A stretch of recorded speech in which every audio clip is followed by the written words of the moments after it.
Ano, hindi na naman naandar, di ba?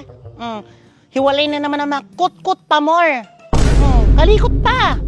Hindi mo magamit, hindi natin magamit. Sabi ko sa'yo, huwag mo nang ganyanin, okay na yun.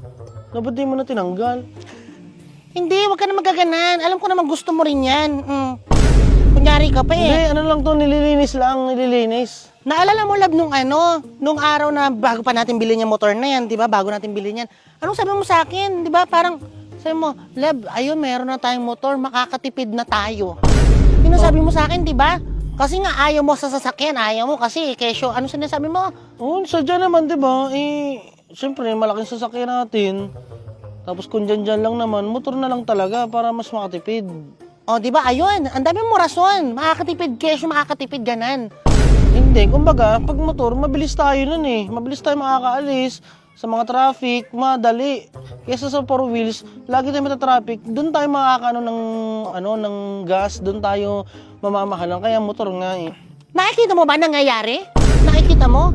Kung nakakatipid ka ba talaga sa nangyayari sa iyo ngayon?